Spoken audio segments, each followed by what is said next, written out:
E aí, pessoal, tudo bem? É o seguinte, eu gostaria muito de agradecer a vocês e dar as boas-vindas ao nosso curso gratuito de como criar o seu site do zero, seguindo apenas 5 passos básicos, certo? Se você está aqui assistindo essa aula, é porque provavelmente você quer aprender a criar um site do zero sem muitas complicações, correto? Então, se você é uma dessas pessoas, você está no lugar correto. Você vai aprender a criar um site do zero de forma profissional, vejam bem, de forma totalmente profissional, sem saber exatamente nada de programação. Eu vou apresentar para vocês uma ferramenta que eu aprendi a utilizar nos meus mais de 4 anos de trabalho, que vai facilitar bastante a vida de vocês, certo? Então é o seguinte, a partir das próximas aulas eu vou falar o passo a passo de como você deve proceder para criar o seu site e deixá-lo funcionando perfeitamente, certo? O primeiro passo do nosso curso é a questão de hospedagem de sites, certo? Eu vou falar para vocês o que é uma hospedagem de sites, a questão teórica, a questão técnica, e vou falar para vocês o melhor serviço para que você hospede o seu site, totalmente profissional. Certo? É a hospedagem, aliás, é o serviço que eu utilizo e que recomendo para todos os meus leitores e para as pessoas que me seguem, certo? Esse serviço é o melhor do mercado e, em contrapartida, para que você possua um site totalmente profissional, você tem que ter uma hospedagem profissional. E é nesse primeiro passo que eu vou passar todas as informações para vocês, beleza? Então, pessoal, o nosso primeiro passo do nosso curso é a questão de hospedagem de sites, beleza? O nosso segundo passo é referente ao domínio do site. Eu vou falar para vocês o que é um domínio do site, a questão técnica e teórica também, e vou falar para vocês também qual é o melhor serviço para registrar o seu domínio. Então tenha em mente, os dois primeiros passos para que você tenha um site totalmente profissional, criado do zero, é você contratar uma hospedagem profissional e registrar um domínio profissional, certo? E eu vou ensinar nesses dois passos como é que você faz isso e como escolher a melhor empresa para essas duas funções, beleza?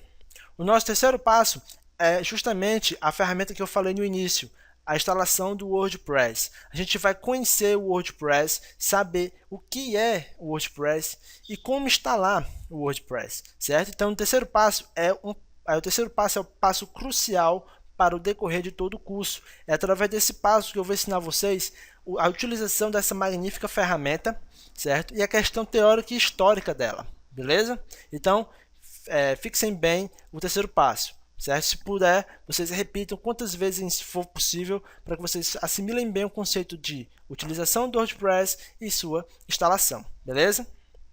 O nosso quarto passo é a instalação de templates, ou seja, depois que você contratou uma hospedagem, registrou um domínio, instalou o WordPress, chegou o momento de instalar um template. E no WordPress nós possuímos a função que você pode escolher em um repositório de templates quantos templates você quiser para a estruturação do seu site, certo? Você vai escolher um template para trabalhar com o seu site e depois customizá-lo à sua maneira. Então, no repositório do WordPress, nós possuímos muitos templates totalmente gratuitos. Você vai poder baixar, instalar e utilizar totalmente grátis. E isso eu vou estar ensinando no nosso quarto passo, como instalar um template do zero e como customizá-lo através do painel do WordPress, beleza? O nosso quinto e último passo é a instalação dos plugins no WordPress, certo? Então veja bem, o quarto e o quinto passo são referentes à utilização do WordPress. Por isso, lá no nosso terceiro passo, é bastante importante vocês assimilarem o conteúdo que será passado, pois é a partir do terceiro passo que se torna possível a criação e customização do nosso site, beleza? No quinto passo, a gente vai ver a questão da instalação dos plugins, a gente vai ver o que é um plugin, o conceito teórico de plugins, para que é que serve, e veremos os plugins mais importantes para que você instale no seu WordPress e não tenha problemas futuros com o seu site, beleza? Então, pessoal, esse é o nosso último passo. Depois que você instalar o plugin, você já vai ter o seu site funcionando totalmente totalmente perfeito, certo? Você não vai ter nenhum problema quanto a isso. Então, veja bem, fazendo um resumo geral, o primeiro passo é a questão da hospedagem, certo? A gente vai ver como hospedar nosso site. O segundo é a questão do domínio, certo? O terceiro passo é a instalação do WordPress. O quarto, instalação de templates. E o quinto, instalação de plugins. Se eu tiver que fazer um peso para cada passo, eu vou aderir o maior peso ao passo 3. É a partir do passo 3 que você vai dar forma ao seu site. Então é bastante importante que vocês frisem bem os seus olhos no passo 3, porque é lá que tudo se desenrola, beleza? Então, pessoal, essa aula foi mais para dar uma breve introdução do que a gente vai ver nas próximas aulas, certo? E para lhe agradecer e dar as boas-vindas justamente ao nosso curso. Se você possuir alguma dúvida referente a todo o processo do curso, vocês podem entrar em contato comigo lá no meu Facebook, certo? No próprio blog WL, vocês podem entrar em contato comigo, que eu vou estar lá totalmente disponível para tirar a dúvida de vocês, beleza? Então, essa aula vai ficando por aqui. Na próxima aula a gente entra já a fundo no passo 1, certo? Espero vocês lá, um forte abraço e fiquem com Deus.